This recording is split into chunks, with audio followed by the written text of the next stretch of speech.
Suggestion যে জিনিসটা আছে কলেজে দেওয়া হয় বা স্কুলে দেওয়া হয় এটা একটু অফ করা উচিত। সাজেশন বেশ পড়াবে, তার কারিকুলামে যা আছে পুরোটাই সে পড়বে। We should use AI, AI should not dictate me, should not use me. For example একটা অ্যাসাইনমেন্ট দিলাম, সেইটা প্রম্পট করলো, যা আসলে এটা কাট পেস্ট করে আমাকে জমা দিয়ে দিল, ঠিক আছে, একটা মার্কস পেল, তাহলে এআই শেখা হলো না। সে এআইয়ের হেল্প নিবে, বাট শুধু এআই ইউজ করে উইদিন 10 মিনিটস বা 30 মিনিটস অ্যাসাইনমেন্ট করে ফেলতে পারবে, এরকম অ্যাসাইনমেন্ট দেওয়া উচিত না।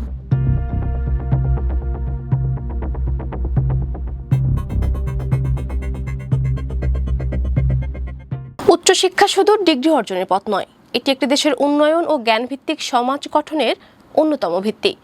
উচ্চশিক্ষার বর্তমান অবস্থা, চ্যালেঞ্জ এবং সম্ভাবনা, এসব বিষয় নিয়ে কথা বলতে আজ আমাদের সঙ্গে রয়েছেন সাউথ ইস্ট ইউনিভার্সিটির vice chancellor professor doctor Mohammad Mofazzal Hossain. Sir, campus Times স্টুডিওতে আপনাকে স্বাগতম।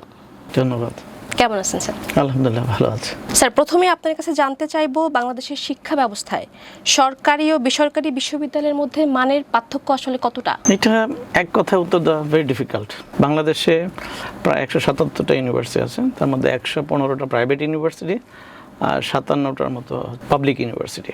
ঢাকা বেস বা বড় সিটিগুলোতে Dhaka university, BUET, Rajshahi university, Chittagong university, বড় ইউনিভার্সিটিগুলো পাবলিক ইউনিভার্সিটি বলতে পারেন মানের দিক থেকে হয়তো কোশ্চেন করা যাবে না, বাট অনেক নতুন ইউনিভার্সিটি আছে, অনেক মফস্বল। বাংলাদেশে অলমোস্ট এভরি ডিস্ট্রিক্টে কিন্তু এখন ইউনিভার্সিটি হচ্ছে, পাবলিক ইউনিভার্সিটি হচ্ছে। সেগুলোর সাথে যদি তুলনা করি, বাংলাদেশে প্রাইভেট সেক্টরে আমি তো বলবো 10 to 15 ইউনিভার্সিটি খুবই ভালো, টপ 10 তো খুবই ভালো ইউনিভার্সিটি। এবং কোনো কোনো ক্ষেত্রে তারা প্রাইভেটের পাবলিক ইউনিভার্সিটি কোনো কোনো ডিপার্টমেন্টের চেয়েও better in terms of faculty, in terms of resources. So এটা এক কথা উত্তর দেওয়া ইজ ভেরি ডিফিকাল্ট। আপনার কাছে কি মনে হয় বেসরকারি বিশ্ববিদ্যালয়গুলো আসলে কোন কোন ক্ষেত্রে এগিয়ে আছে? বেসরকারি বিশ্ববিদ্যালয় তো আপনি জানেন, বেসরকারি বিশ্ববিদ্যালয় নিজস্ব অর্থায়নে চলে, সরকার থেকে কোনো প্রণোদনা নেই, কোনো আর্থিক সহযোগিতা নেই। এটা সম্পূর্ণভাবে ডিপেন্ড করে স্টুডেন্ট টিউশন ফির উপর বেস করে বেসরকারি বিশ্ববিদ্যালয় গড়ে উঠেছে। তো যেহেতু বেসরকারি বিশ্ববিদ্যালয় এটা ডিমান্ড বেসড অ্যাকচুয়ালি সাবজেক্টগুলো করে, যেমন ইঞ্জিনিয়ারিংয়ে কিছু সাবজেক্ট আছে, computer science, Tripoli, mechanical engineering, civil engineering, এরকম কিছু, আর্কিটেকচার, বিজনেস অ্যাডমিনিস্ট্রেশনে অনেকগুলো সাবজেক্ট আছে, ফার্মেসি আছে, এলএলবি আছে, সাংবাদিকতা আছে, এরকম যেগুলো মার্কেট ডিমান্ড আছে, বেশি হাই ডিমান্ড, এই ধরনের সাবজেক্টগুলোই কিন্তু বেসরকারি বিশ্ববিদ্যালয় ইন্ট্রোডিউস করেছে। বিকজ তাদেরকে তো মার্কেট ডিমান্ড ফুলফিল করতে হবে। অনেক স্টুডেন্ট আছে হয়তো ঢাকা ভার্সিটি তার ডিজায়ার্ড সাবজেক্ট পাচ্ছে না, চান্স পাওয়া ডিফিকাল্ট, তখন সে করে কি ওই সোশ্যাল সায়েন্সে বা যেগুলো ডিমান্ড, মার্কেট ডিমান্ড কম, সেগুলো বাদ দিয়ে তখন সে প্রাইভেটে পড়ে। অ্যান্ড প্রাইভেটে পড়াটা মানে ইদানিংকালে গার্ডিয়ানরা এটা মনে করে দিস ইজ অ্যান ইনভেস্টমেন্ট, এটা কিন্তু কস্ট বা অনেক বেশি ব্যয়বহুল, কিছু কিছু ব্যয়বহুল। আবার বিভিন্ন ক্যাটাগরির প্রাইভেট ইউনিভার্সিটি আছে, বাট সবাই এটাকে ইনভেস্টমেন্ট হিসেবে দেখে, যার ফলে প্রাইভেট ইউনিভার্সিটির সাবজেক্টগুলো কিন্তু পাবলিক ইউনিভার্সিটির মতো না, এটা ডিমান্ড বেস সাবজেক্টগুলো ইন্ট্রোডিউস করা হয়েছে। সরকারি বিশ্ববিদ্যালয়গুলোতে ভর্তির সুযোগ সীমিত, এটা আমরা জানি। সেখানে বেসরকারি বিশ্ববিদ্যালয়গুলো কিভাবে এত অ্যাক্সেস দিচ্ছে আর কি? বেসরকারি বিশ্ববিদ্যালয় কিন্তু খুব বেশি অ্যাক্সেস তা না, কিন্তু আসলে বেসরকারি একটা লিমিট আছে। যদি ইউজিসি থেকে যখন পারমিশন পায় প্রোগ্রামের সিট লিমিট দেওয়া থাকে, বাস্তবতার ক্ষেত্রে দেখা যায় এরকম না, বাস্তবে এর চেয়ে বেশি ভর্তি করে। অ্যান্ড আমি মনে করি সেটা কিছু কিছু ক্ষেত্রে জাস্টিফাইড, যেমন তাদের যদি ইনফ্রাস্ট্রাকচার থাকে, ফ্যাকাল্টি থাকে ভালো, তাহলে একটু বেশি নিতেই পারে, যেহেতু মার্কেটের ডিমান্ড আছে। বাট অনেক ক্ষেত্রে হয়তো কিছু কিছু ইউনিভার্সিটি আছে তারা হয়তো তাদের ইনফ্রাস্ট্রাকচার নাই, ফ্যাকাল্টি নাই, তারপরে হয়তো বেশি স্টুডেন্ট ভর্তি করছে। সেটা দেখার দায়িত্ব আমি মনে করি ইউজিসি এগুলো দেখা উচিত। বা যাদের ক্যাপাসিটি বিল্ডিং করতে পেরেছে আছে, তাদেরকে বেশি ভর্তি করলেও কোনো সমস্যা আমি দেখি না, যদি তারা মেনটেন করতে কোয়ালিটি এডুকেশন যদি দিতে পারে, তাহলে কোনো প্রবলেম আমি দেখি না। আপনার কি মনে হয় কোয়ালিটি পাচ্ছে? এখানে আবার উত্তরটা ইজ ভেরি ডিফিকাল্ট এক কথায় দেওয়া। কিছু কিছু ইউনিভার্সিটি খুব ভালো করছে, তাদের গ্রাজুয়েট মার্কেটে ভালো ডমিনেট করছে এক কথায়। কিছু কিছু ফিল্ডে, বিশেষ করে প্রাইভেট সেক্টরে, কর্পোরেট সেক্টরে প্রাইভেট ইউনিভার্সিটি স্টুডেন্টরা বেশ ভালো করছে। প্রাইভেট ইউনিভার্সিটি আমি দেখেছি, আমার প্রায় 32 ইয়ার্স এক্সপিরিয়েন্সের মধ্যে প্রায় 18 ইয়ার্স অলমোস্ট আমার আছে প্রাইভেটে আর কি, অনেকগুলো প্রাইভেটে এখন সাউথ ইস্টে আছি। তো এখানে দেখা যায় কিছু কিছু স্টুডেন্ট খুব ভালো করছে তাদের কর্পোরেট সেক্টরে, কিন্তু তাদের একটা আমি দেখলাম বিসিএস বা সরকারি চাকরি থেকে তাদের ঝোঁক কম। কিন্তু সরকারি চাকরিতে আপনি জানেন ইনিশিয়াল স্যালারিটা একটু কম, প্রাইভেটে সেটাকে কর্পোরেটটা বেশি, ইনিশিয়ালি বেশি। আবার অনেক স্টুডেন্ট আছে যারা বিদেশে যেতে চায়, হায়ার স্টাডি যেতে চায়, বাইরে সেটেল করতে চায়, তাদের জন্য কিন্তু প্রাইভেট ইউনিভার্সিটিটা বেটার তারা মনে করে, কারণ সেশন জ্যাম নাই, এটা একটা পয়েন্ট। সেকেন্ড হচ্ছে অনেক প্রাইভেট ইউনিভার্সিটিতে যদি সে একটু পরিশ্রমী হয়, মোটামুটি মেরিটোরিয়াস হয়, রেগুলার হয়, ডিসিপ্লিনড হয়, দেন তার কিন্তু সিজিপিএ ভালো সে একটা আর্ন করতে পারে। সেই ক্ষেত্রে তার বাইরে উচ্চশিক্ষার জন্য স্কলারশিপ পাওয়া, বাইরে যাওয়াটা তার জন্য কি ইজি হয় অনেক ক্ষেত্রে। সেই জন্য তারা প্রাইভেটকে অনেকে পছন্দ করে। আচ্ছা, এই যে সরকারি চাকরিতে তারা যে কম যেতে চাচ্ছে, আচ্ছা, তাদের আগ্রহ কম সরকারি চাকরিতে, এইটা সম্ভবত একটা কালচারের ব্যাপার। যেমন ঢাকা ভার্সিটি যদি আমি বলি, বা বড় বড় পাবলিক ইউনিভার্সিটিগুলো, তাদের মধ্যে ফার্স্ট ইয়ার বা সেকেন্ড ইয়ার থাকতে বিসিএস এর জন্য প্রিপারেশন নেওয়া, এটা একটা কালচার, হলের কালচার। বুয়েটে আমি দেখেছি, আমি বুয়েটে পড়াশোনা করেছি, আমাদের ছিল সেকেন্ড ইয়ার বা থার্ড ইয়ার পড়লে সবাই জিআরই পড়তে থাকবে আমাদের সময়, আমেরিকা যেতে হবে, হায়ার স্টাডি দেশে বাইরে যেতে হবে। This is a culture of the university actually. হ্যাঁ, এটা কালচারের ব্যাপার। অ্যান্ড প্রাইভেট সেই কালচারটা গড়ে ওঠে নাই। তারপর যে যাচ্ছে না একদম বলা যাবে না, কিছু কিছু কিন্তু যাচ্ছে, বাট সংখ্যাটা খুব নগণ্য। এরকম না তাদের মেধা নাই, আমি এটা বলবো না, কিন্তু তাদের আগ্রহটা কেন জানি কম। তারা দেশে বাইরে যেতে চায় বা কর্পোরেটে একটু বেটার স্যালারিতে, ইনিশিয়ালি বেটার স্যালারিতে জব করতে চায়। আপনি বলতে চাচ্ছেন যে যারা প্রাইভেট ইউনিভার্সিটিতে পড়তেছে বা স্টুডেন্ট, তাদের মোটামুটি মানসিকতা থাকে যে দেশের বাইরে গিয়ে কিছু করার। জি জি। একটু আগে আপনি যেটা বললেন যে বেসরকারি বিশ্ববিদ্যালয়গুলো কোনো রকম সুযোগ সুবিধা পায় না, তো আমি আপনার কাছে জানতে চাইবো যে বেসরকারি বিশ্ববিদ্যালয়গুলো সরকারি অনুদান পায় না, কিন্তু শিক্ষার্থীদের টিউশন ফি কিন্তু তাদের প্রধান আয়ের উৎস। জি, একমাত্র আয়ের। এতে শিক্ষার মান আসলে বজায় রাখা কতটা চ্যালেঞ্জিং বেসরকারি বিশ্ববিদ্যালয়ের জন্য? এটা আমার যে অভিজ্ঞতা, 18 বছর প্রাইভেট সেক্টর যে অভিজ্ঞতা, সেটা বলে যে সমস্ত ইউনিভার্সিটিগুলো, তাদের ভিশন হচ্ছে একটা ভালো ইউনিভার্সিটি তৈরি করা। একটা বিশ্বমানের, একটা বিশ্ববিদ্যালয় বিশ্বমানের ইউনিভার্সিটি হচ্ছে, শিক্ষা প্রতিষ্ঠান হতে হবে। সেটা যারা করতে চায়, যে পরিমাণ টিউশন ফি আসে, এটা যদি প্রপারলি ইউটিলাইজ হয়, তাহলে রিসোর্স ডেভেলপ করা, ভালো ফ্যাকাল্টি নেওয়া, এটা খুব কঠিন কিছু না। আর এখানে তো আমি সব কথা শেয়ার করতে পারবো না। কিছু কিছু ইউনিভার্সিটি আছে তাদের হাতে ভিশনটা ওরকম না। আচ্ছা, ঠিক আছে। এখন অ্যাকর্ডিং টু বাংলাদেশের ট্রাস্টি আইন আছে, সেই অনুসারে কিন্তু ট্রাস্টিরা কিন্তু এটার টেক কেয়ার করবেন, এবং অনেক ট্রাস্টি কিন্তু খুবই অনেস্ট। আমি আমার সাউথ ইস্টের কথা বলতে পারি, ওনারা কোনো মিটিং অ্যানাউন্স নেন না, কোনো সিটিং অ্যানাউন্স নেন না, ইউনিভার্সিটি থাকে, এবং এটাকে ফার্দার ইনভেস্ট করা হয়, বিল্ডিং করছে স্টুডেন্টদের টাকা। আমি একটা কথা বলি যে প্রাইভেট ইউনিভার্সিটিগুলো, বিশেষ করে আব্রাহাম লিঙ্কনের সেই কথার সাথে মিল রেখে, private university by the students, and of course for the students. By the student means স্টুডেন্টের যে টিউশন ফি, সেটা দিয়ে ট্রাস্টি বা ম্যানেজমেন্ট যারা থাকে, তারা কিন্তু এটাকে ডেভেলপ করছে। সেই সেন্সে সেশন জট কি আছে? সেশন জট নাই, এবং জিরো সেশন জট। কারণ আমাদের প্রাইভেট ইউনিভার্সিটি একাডেমিক ক্যালেন্ডার থাকে, একদিনও পিছানোর কোনো সুযোগ নাই। যদি কোনো কারণে কোনো আনওয়ান্টেড কোনো সিচুয়েশন তৈরি হয়, ক্লাস না হয়, সেটা ছুটির দিন হোক, বা এখন তো ইউজিসিরও পারমিশন আছে যে সার্টেন পার্সেন্টেজ অফ ক্লাস অনলাইনে হাইব্রিড মোডে নেওয়া যাবে। অনলাইনে ক্লাস নিয়ে সিলেবাস কভার করা হয়, ডিউ টাইমে পরীক্ষা হয়, ডিউ টাইমে রেজাল্ট দিতে হবে। এইটা অলমোস্ট 90% বা 99% প্রাইভেট ইউনিভার্সিটি ফলো করে, যার ফলে সেশন জ্যামের কোনো প্রশ্নই আসে না প্রাইভেট ইউনিভার্সিটিতে। গ্রাজুয়েটদের মধ্যে প্রফেশনাল দক্ষতা যেটা থাকে, এটার কিন্তু একটা বড় ঘাটতি দেখা যায়। মানে পড়াশোনা শেষ করার পর আমরা দেখি যে অনেক বড় একটা ঘাটতি আছে তার মধ্যে। এর জন্য আসলে আপনি কাকে দায়ী করবেন? স্কুল, বিশ্ববিদ্যালয়, নাকি শিক্ষার্থীর অভিভাবককে? এটা প্রথমত দায়, এখানে অনেকগুলো স্টেক হোল্ডার, প্রাইমারি স্কুল থেকে শুরু করে প্রাইমারি হাই স্কুল, কলেজ, দেন ইউনিভার্সিটি আসে। এখানে দায়টা মিলে আমার শিক্ষা ব্যবস্থার। আমি বলবো বাংলাদেশের যে শিক্ষা ব্যবস্থা, আমি যদি এডুকেশনের লার্নিং ট্যাক্সোনমির কথা বলি আর কি, blooms taxonomy, widely use taxonomy, সেখানে 6টা কগনিটিভ ডোমেন একটা আছে, সেই ডোমেনে 6টা লেভেল আছে। একদম লোয়েস্ট লেভেলটা হচ্ছে মেমোরাইজেশন। সো বাংলাদেশের স্কুল বলেন, কলেজ বলেন, সব জায়গায় মেমোরাইজেশন। স্কিল সাইকোমোটর ডোমেনে কোনো কাজই অলমোস্ট হয় না। নাম হয়তো হাতে গোনা কয়েকটা কলেজ বাংলাদেশের, আপনারা জানেন, আমি নাম বলছি না, এখানে ভালো প্র্যাকটিক্যাল তারা করে আসে সায়েন্স ব্যাকগ্রাউন্ডের হলে।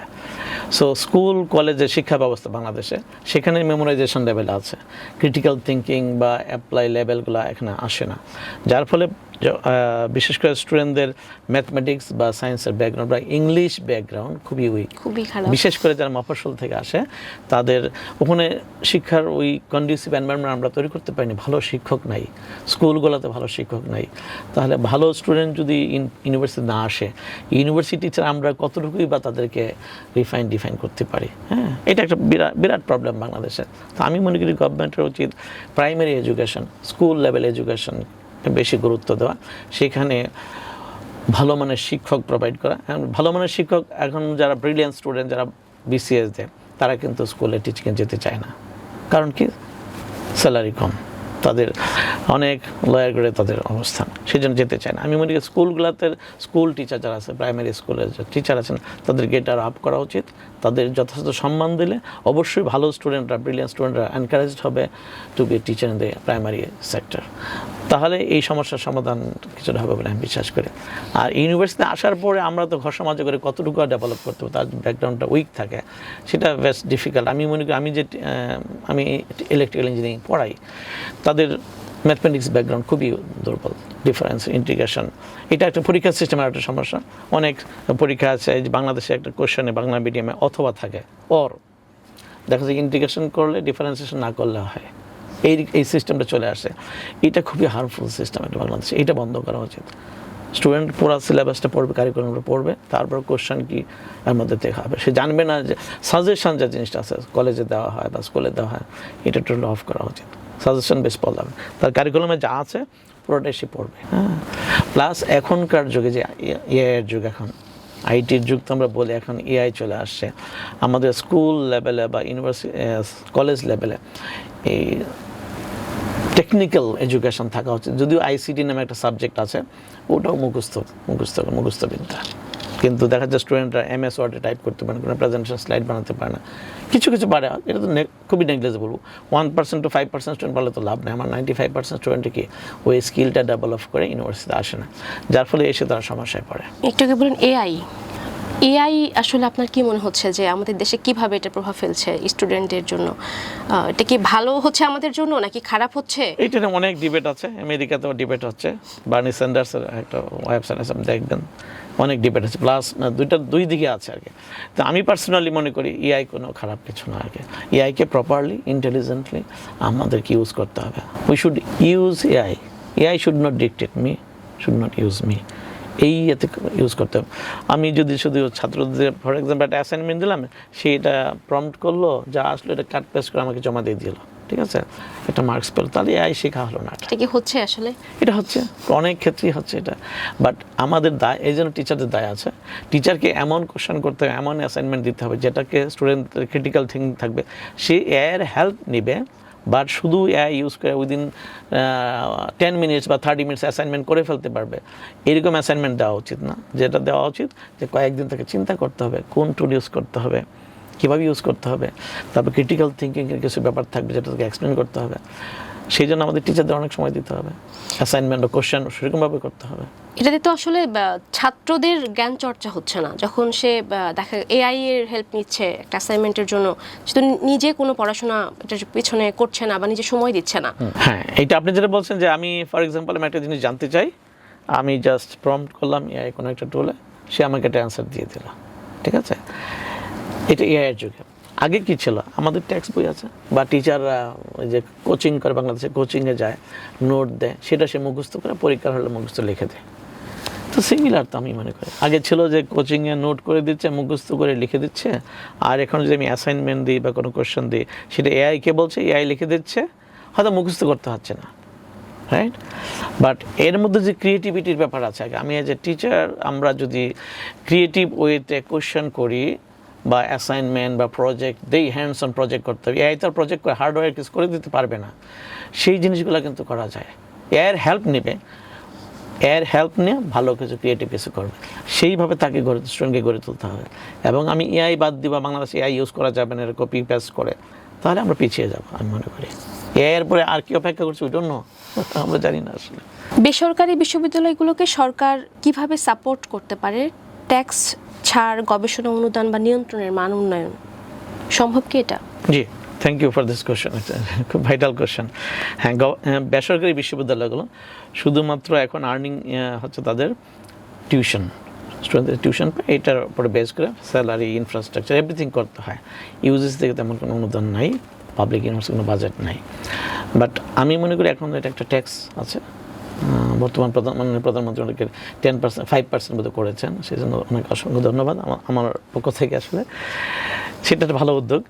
বাট আমি মনে করি এই বেসরকারি বিশ্ববিদ্যালয় আইন অনুসারে এটা কিন্তু non profit organization. So non profit অর্গানাইজেশনের উপর কোনো ট্যাক্স থাকতে পারে না, সত্যি কথা বলতে, বিদেশেও নাই, ঠিক আছে। অ্যান্ড কেউ যদি বিজনেস করে সেটা তো আইনের ব্যত্যয় ঘটছে। সো এটাকে নন প্রফিট হিসেবে চিন্তা করে এখানে ট্যাক্সটা থাকা উচিত না। আলটিমেটলি ট্যাক্সটা কিন্তু ওই স্টুডেন্টকে বেয়ার করতে হয়, ঠিক আছে। এটা একটা দিক। সেকেন্ড হচ্ছে আপনি যেটা বললেন ইউজিসি বা গভর্নমেন্টের বিভিন্ন ফান্ডিংয়ে, হ্যাঁ আমরাও অ্যাপ্লাই করি। যেমন আমার ইউনিভার্সিটি হিট প্রজেক্ট একটা আছে ইউজিসির, 2 কোটি টাকা প্রজেক্ট পেয়েছে। আমরা আগে ছিল না এটা, এখন কিন্তু এটা পাওয়া যাচ্ছে। প্রাইভেট ইউনিভার্সিটিরা খুব ভালো করছে, রিসার্চে গ্র্যান্ট পায়। এটা ভালো উদ্যোগ, আমি স্বাগত জানাই এটা।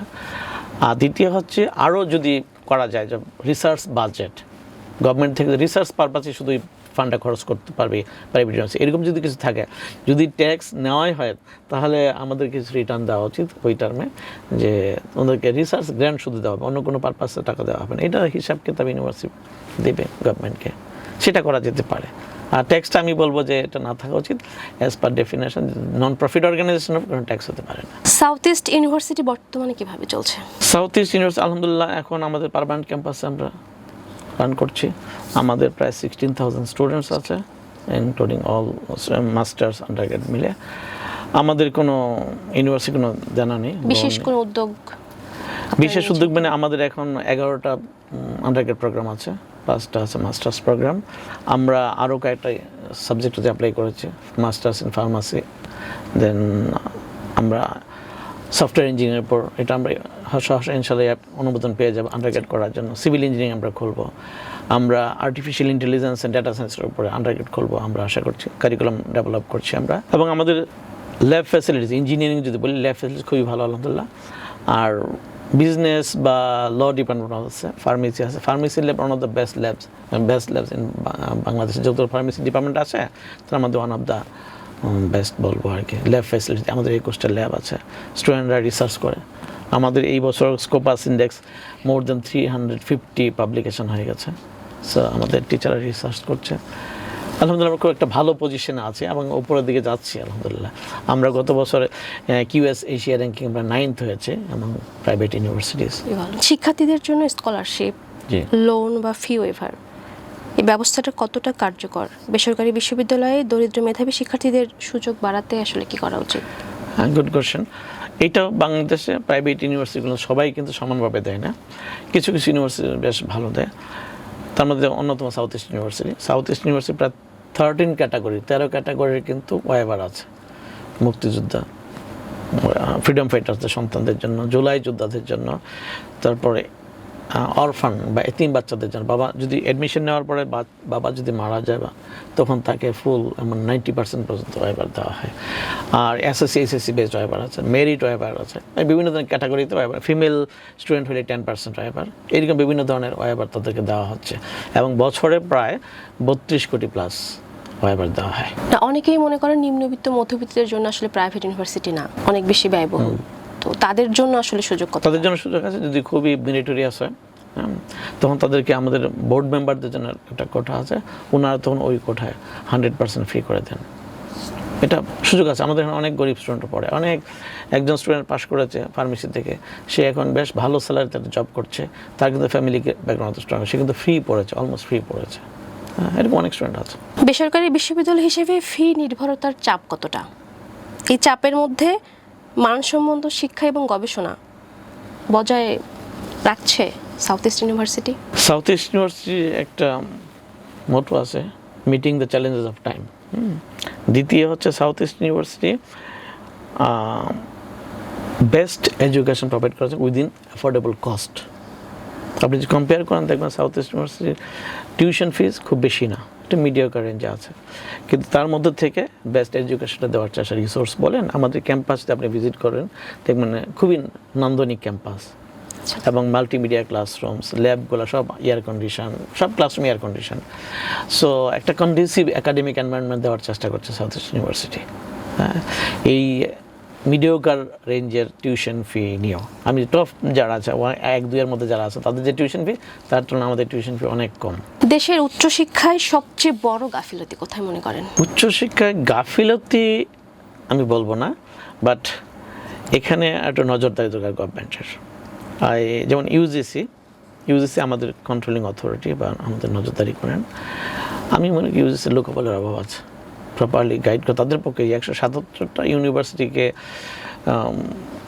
টেক কেয়ার করার মতো ম্যান পাওয়ার তাদের নাই। এটা একটা ডিফিকাল্ট বিষয়, যার ফলে অনেক প্রাইভেট ইউনিভার্সিটি মার্কেটের বদনাম আছে যে প্রাইভেট পড়াশোনা ভালো হয় না, কিন্তু সবার ক্ষেত্রে প্রযোজ্য না। কিন্তু এটা আসলে আমি সাউথ ইস্ট কথা বলবো, আরও যারা আছেন অনেক টপ ইউনিভার্সিটিগুলো আছে, তাদের অনেক ইউনিভার্সিটিতে পড়াশোনা যেটা হয় সেটা বুয়েট বা ঢাকা ভার্সিটির যে কোনো অংশে কিন্তু কম না। কোয়ালিটি যদি করে আমরা টিচার বা ল্যাব ফ্যাসিলিটিস কোনো অংশ কম না, কিন্তু মানুষ বলবে কি যে প্রাইভেট ইউনিভার্সিটিতে আমার পড়াশোনা হয় না। এটা আছে কিছু 117টা প্রাইভেট ইউনিভার্সিটি, সবার তো একরকম না। সেই দায় কিন্তু টপ যারা ভালো করছে তাদের না, কিন্তু এটা দায়টা গভর্নমেন্টের বা ইউজিসির। সো সবার দায়টা যারা ভালো করছে তাদেরকে চাপিয়ে দিতে হবে না। কোনো গাফিলতি আছে শিক্ষার্থীদের মানসিকতার কোনো গাফিলতি আমরা বলতে পারি? শিক্ষার্থী সবসময়, আমি স্টুডেন্ট, আপনি স্টুডেন্ট যখন ছিলেন, ক্লাস না হলে খুব ভালো লাগে, যদি ফাঁকি দেওয়া যায় ভালো লাগে, পড়াশোনা না করে ভালো গ্রেড পেলে ভালো লাগে, এটা তো লাগবে, এটা স্টুডেন্টদের একটা ইনহারেন্ট ক্যারেক্টার। বাট আমাদের দায়িত্ব হচ্ছে তাদেরকে ভাইব্রেন্ট করা, তাদেরকে বোঝানো, তাদেরকে মোটিভেট করা পড়াশোনা করার জন্য, তাদের স্কিল ডেভেলপ করা। এটা টিচার বা আমরা যারা আছে স্টেক হোল্ডার, আমাদের দায়িত্ব। এনে স্টুডেন্টদের আমি কোনো দায় দিতে চাই না। যারা এই কাজটা ভালো পারেন তারা ভালো গ্রাজুয়েট তৈরি করছে, এবং যারা পারে না তারা ভালো গ্রাজুয়েট তৈরি করতে পারছে না, শুধু সার্টিফিকেট দিচ্ছে বা ভালো গ্রেড দিচ্ছে। এবং আমি মনে করি একটা ভালো ইউনিভার্সিটির জন্য, একটা ভালো ইউনিভার্সিটির সবচেয়ে বড় শক্তি হচ্ছে তার গ্রাজুয়েট বা অ্যালামনাই। MIT হচ্ছে due to their graduates, not for the big professors. সেরকম বুয়েট বা ঢাকা বিশ্ববিদ্যালয় তো নাম করা হচ্ছে তাদের গ্রাজুয়েটরা সোসাইটিতে বা বিদেশে খুব ভালো ভালো পজিশনে আছে, সেজন্য ঢাকা ভার্সিটির কয়জন প্রফেসর আমরা নাম জানি, কিন্তু দেখা যাবে ভালো যারা করছে তারা কোন বিশ্ববিদ্যালয় ঢাকা ভার্সিটি বা বুয়েট থেকে পাশ করেছে বা মেডিকেল থেকে পাশ করেছে, রাইট? সো একটা ইউনিভার্সিটির সবচেয়ে বড় শক্তি হচ্ছে তার অ্যালামনাই, মানে গ্রাজুয়েট পারফরমেন্স। সেইটা গড়ে তোলা কিন্তু পুরো ইউনিভার্সিটি যারা আছেন A to Z সবার দায়িত্ব। সেটা যারা প্রপারলি করতে পারছে, they become the best university. সব মিলিয়ে বাংলাদেশের উচ্চশিক্ষা ব্যবস্থাকে বিশ্বমানের করতে সরকার, বিশ্ববিদ্যালয়ের প্রশাসন ও শিক্ষার্থীদের ভূমিকা কি হওয়া উচিত মনে করেন? এখানে বিশ্ববিদ্যালয়ের তো কাজ করবে, আমি আগেই বলেছি আর কি। এখন একটা ফ্যাক্টরিতে যে আপনি একজন প্রফেসর হিসেবে বিষয়টাকে কিভাবে দেখবেন? আচ্ছা, আমার যে ফাইন্ডিংস বা আমার যে অভিজ্ঞতা, আমি যেটা মনে করি বাংলাদেশের সবার আগে হাত দেওয়া উচিত pre university education, college, high school, primary school, ওই লেভেলে, বিশেষ করে কলেজ এবং হাই স্কুল, এই লেভেল আরও ডেভেলপ করা উচিত। কারিকুলাম যেটা আছে, কারিকুলামের খুব বেশি আমি দোষ দেব না, বাট যে কারিকুলাম আছে এটা প্রপারলি যদি পড়ে আসে স্টুডেন্টরা, ইউনিভার্সিটিতে আসে, একটা ফ্যাক্টরি যদি র মেটেরিয়াল ভালো না হয় তাহলে তো ফিনিশ প্রোডাক্ট ভালো হবে না।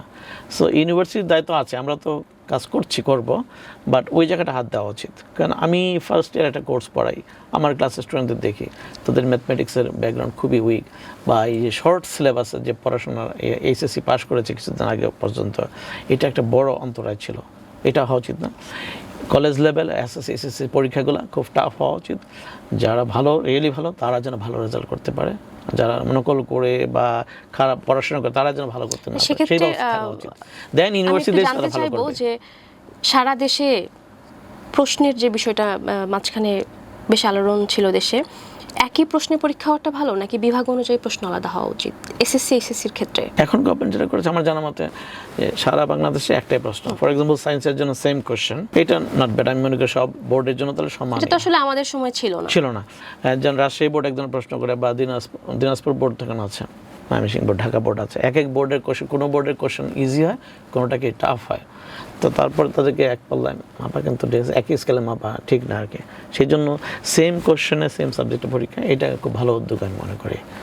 সেটাই হওয়া উচিত। ইউনিভার্সিটি প্রপার যদি সব কিছু ইনফ্রাস্ট্রাকচার, ক্লাসরুম, ল্যাব ফ্যাসিলিটি যা যা দরকার, ভালো ফ্যাকাল্টি, এটা যদি প্রোভাইড করতে পারে, আর স্টুডেন্ট কোয়ালিটি যদি ভালো হয়, তার ব্যাকগ্রাউন্ডে যদি ভালো থাকে বা মোটামুটি থাকে, তারপর তাকে কিন্তু আমরা কি করতে পারি, ভালো প্রোডাক্ট এসে ভালো একদম গ্রাজুয়েট এসে বের করতে পারে, সেটা ইউনিভার্সিটি চেষ্টা করবে। কিন্তু বাংলাদেশের এই কলেজ লেভেল, স্কুল লেভেলের এডুকেশন কিন্তু ঠিক নেই, এইটাতে হাত দিতে হবে। বিশেষ করে আমি জোর দিতে চাই যে কোচিং করা, কোচিং বিজনেস যেটা আছে, আমি দেখেছি আমার বাসা ময়মনসিংহ আর কি যাই, huge number of coaching centre, সারাদিন স্টুডেন্ট কোচিংয়ের পেছনে। বই তো পড়েই না, বইয়ের টাইটেল কি, বই কে সম্পাদনা করেছেন জিজ্ঞাসা করলে 99% স্টুডেন্ট বলতে পারবে, বইয়ের সাথে কোনো রিলেশনশিপ নাই তাদের। হ্যাঁ, সারাক্ষণ কোচিং করে, নোট তৈরি করে দেয়, ওটা মুখস্থ করে। এইটা থেকে বেরিয়ে আসতে হবে। এবং যারা ভালো স্টুডেন্ট রিয়েলি নিজে নিজে স্টাডি করে, দেখবেন আপনি বুয়েট বা ঢাকা ভার্সিটিতে ভালো স্টুডেন্টরা মফস্বলে যে একা একা পড়াশোনা করেছে, কোচিং বেশি করে নেয়, তারা কিন্তু ভালো করে। তো স্যার, আপনি একটু আগে বললেন যে প্রাইভেট বিশ্ববিদ্যালয়ে পড়ার পরে বাইরের দেশে যাওয়ার প্রবণতা অনেক বেশি। এটা আসলে কেন? আমাদের দেশ কি মানে তাদের জন্য ভালো কিছু করবে না, বা তারা কিভাবে? আমরা যেটা দেখেছি আর কি, এখন তো জেনজি নিউ জেনারেশন যেটা আছে আর কি, তারা তো যে আন্দোলন করছে দেখছেন, 10টা আমরা দেখেছি, 24 আন্দোলন দেখেছি, তারা কিন্তু হতাশা থেকে আন্দোলনের টানা বেঁধেছে আসলে, তাই না? তারা হতাশ। এবং বাংলাদেশের থেকে তারা দেখে যে জব সেক্টরে কম্পিটিশন অনেক হাই, কারণ মানুষ তো অনেক বেশি, সবচেয়ে বাংলাদেশের পপুলেশন ভেরি হাই, ছোট্ট একটা জায়গার মধ্যে প্রচুর গ্রাজুয়েট বের হচ্ছে। সেই ক্ষেত্রে তারা জব, তার ডিজায়ার্ড জব, স্যালারি একটা সবাই চিন্তা করে কত ডিজিটের সে, কত ফিগারের সে স্যালারি পাবে, সেটা পাচ্ছে না। বড় ভাইরা পাচ্ছে, সিনিয়ররা পাচ্ছে, এটা থেকে হতাশ হয়। তখন চিন্তা করতে দেশে বাইরে গেলে বেটার লাইফ পাবে। এবং বিদেশে যাওয়াটা এখন তো এত সহজ না। বিদেশে যেতে হলে আইএলটিএস করতে হয় বা জিআরই করতে হয়, এটা তো আছে, ভালো সিজিপিএ থাকতে হয়, টাকা পয়সা দরকার অনেক ক্ষেত্রে, সবাই কিন্তু স্কলারশিপ পায় না। তো গার্ডিয়ানরা অনেক করে কি হয়তো সেলফ ফিনান্সে পড়ার জন্য অনেকে পারে, যাদের সামর্থ্য আছে। হ্যাঁ, প্রাইভেটে মোটামুটি যারা পড়ে, তখন বলতে পারেন 80% স্টুডেন্টই হচ্ছে সলভেন্ট ফ্যামিলির। হ্যাঁ, তারা হয়তো বিদেশে তার ছেলে মেয়েকে পাঠাতে পারে, সেই জন্য বিদেশে যাওয়ার প্রবণতাটা কিন্তু একটু বেশি। এটা আমার ব্যক্তিগত অ্যাসেসমেন্ট আর কি। স্যার, জিপিএ আসলে কতটা গুরুত্বপূর্ণ? জিপিএর দুটো দিক আছে। একটা হচ্ছে ফর এক্সাম্পল, ভালো সরকারি বিশ্ববিদ্যালয় যখন অ্যাপ্লাই করে সবাই, তখন তারা সবার তো অনেক অ্যাপ্লিকেশন সাবমিশন হয়, কিন্তু সবার তো অ্যাডমিশন টেস্ট নেওয়া সম্ভব হয় না। তখন জিপিএর ভিত্তিতে তারা একটা কাট অফ সেট করে, সার্টেন অ্যামাউন্ট অফ স্টুডেন্টসের অ্যাডমিশন টেস্ট নেয়, সেখানে জিপিএটা একটা ইম্পর্টেন্ট। বাট দেখা যায় জিপিএ 5 বা গোল্ডেন জিপিএও ভালো ইউনিভার্সিটিতে, ঢাকা ভার্সিটি বুয়েটে চান্স পায় না, ইভেন 5 মার্কসও পাচ্ছে না। সো জিপিএ সব কিছু না। আবার ওই যে অ্যাডমিশন টেস্টে জাস্ট বসার জন্য জিপিএটা ইম্পর্টেন্ট, এটা একটা দিক। দ্বিতীয় হচ্ছে, আমি দেখেছি অনেক স্টুডেন্ট, আমার অনেক স্টুডেন্ট আছে এখন বিদেশে পিএইচডি করে, বিদেশে প্রফেসর আছে, টিচিং আছে, ইউকেতেও আছে, আমেরিকাতে আছে, আমার অস্ট্রেলিয়াতে আমার স্টুডেন্টরা প্রফেসর হয়ে গেছে ভালো ইউনিভার্সিটিতে। তাদের জিপিএ কিন্তু ইউনিভার্সিটি জিপিএ খুব ভালো ছিল না। তারা বাংলাদেশে কোনো সরকারি ইউনিভার্সিটি টিচার হতে পারবে না, এরকম ভালো জিপিএ ছিল না। তারা প্রাইভেট থেকে পাশ করেছে বা সরকারিতে পাশ করেছে, কিন্তু দেশের বাইরে তারা ভালো করেছে। কারণ কি, they are original meritorious, they are brilliant. So GPA সব কিছু না, আবার কোনো কোনো ক্ষেত্রে জিপিএটা ম্যাটার করে। বিশেষ করে ইউনিভার্সিটি লেভেলে জিপিএটা, সিজিপিএটা, আমরা সিজিএ পড়ি ইউনিভার্সিটি লেভেলে, এটা কিন্তু স্কলারশিপের ক্ষেত্রে ম্যাটার করে। বিদেশে মানুষজন দেখে সিজিপিএ কত ভালো না হলে, বাংলাদেশকে তো আমরা ওইভাবে, বিদেশে কিন্তু ওইভাবে মানুষ মূল্যায়ন করে না। তখন যারা সিজিপিএ ভালো, বা বিশেষ করে যদি আমেরিকাতে হয় আপনার জিআরই বা টোফেল বা আইএলটিএস স্কোর যদি ভালো থাকে, তখন ভালো স্টুডেন্ট মনে করে, সেক্ষেত্রে জিপিএর একটা গুরুত্ব আছে। বাট বাংলাদেশে প্রাইভেট সেক্টরে চাকরি করার জন্য সিজিপিএটা খুব বেশি ম্যাটার করে না। ওখানে প্রাইভেট সেক্টর কর্পোরেট দেখতে চায় ওই স্টুডেন্ট কি জানে, আমার কোম্পানির জন্য কী করতে পারবে, তার স্কিল কতটুকু আছে, বিশেষ করে কমিউনিকেশন স্কিল কতটুকু আছে, এই জিনিসগুলো তো দেখতে চায় তারা। বাংলাদেশের মূল সমস্যা তো স্কিল ঘাটতি। কোনো স্কিল নাই। বাংলাদেশে হাজার হাজার গ্রাজুয়েট বের হচ্ছে, বিশেষ করে ন্যাশনাল ইউনিভার্সিটি আন্ডারে প্রচুর গ্রাজুয়েট বের হচ্ছে, জাস্ট সার্টিফিকেট নিয়ে বের হচ্ছে, কিন্তু তাদের তেমন কোনো পার্টিকুলার কোনো স্কিল নাই। আমার ইন্ডাস্ট্রিতে বা আমার ইউনিভার্সিটি ল্যাবে একটা অফিসার দরকার, আমরা যে স্কিল চাই সেই স্কিল নাই তার, কিন্তু তার সার্টিফিকেট আছে, সিজিপিএও ভালো আছে। আবার দেখা যাচ্ছে যে বিষয়ের উপর পড়াশোনা করা হয়, এই বিষয়ের উপর কিন্তু চাকরিও হয় না বাংলাদেশে। এটা একটা বড় প্রবলেম বাংলাদেশে, কারণ বললাম তো এখানে জব স্কোপ কম, মানুষ বেশি, গ্রাজুয়েট বেশি। বিদেশে কিন্তু তাদের ফিক্স থাকে, ফোকাস থাকে যে আমি এই সাবজেক্টে পড়বো, এই ফিল্ডে জব করব। কিন্তু বাংলাদেশে সেটা আনফর্চুনেটলি কি সম্ভব না, এটা কারণ জব সেক্টর খুবই সংকীর্ণ, আবার গ্রাজুয়েট বেশি, যার ফলে একজন পার্টিকুলার একটা বিবিএ পড়ে আবার কি করছে, অন্য ফিল্ডে হয়তো সাংবাদিকতা করছে, বা ডাক্তারি পড়েও আবার বিসিএ দিয়ে আবার সরকারি কর্মকর্তা আমলা হচ্ছে। জবের সাথে মানে গ্রাজুয়েশন সাথে জবের কোনো রিলেশন কম কম ক্ষেত্রেই হয় না। কিন্তু সেই ক্ষেত্রে কমিউনিকেশন স্কিল এবং ক্রিটিক্যাল থিঙ্কিং এই জিনিসগুলো তো সবসময় দরকার। লিডারশিপ স্কিল, ম্যানেজারিয়াল স্কিল, এগুলো তো লাগবেই, যে জবই করুক লাগবে। এই স্কিলগুলো আগে ডেভেলপ করা উচিত স্টুডেন্টদের। শিক্ষা নিয়ে গুরুত্বপূর্ণ বিষয়গুলো তুলে ধরার জন্য স্যার আপনাকে ধন্যবাদ। ধন্যবাদ আপনাকে, ভালো লাগলো কথা বলতে, মনের কথা শেয়ার করতে পারলাম কিছুটা। Thank you.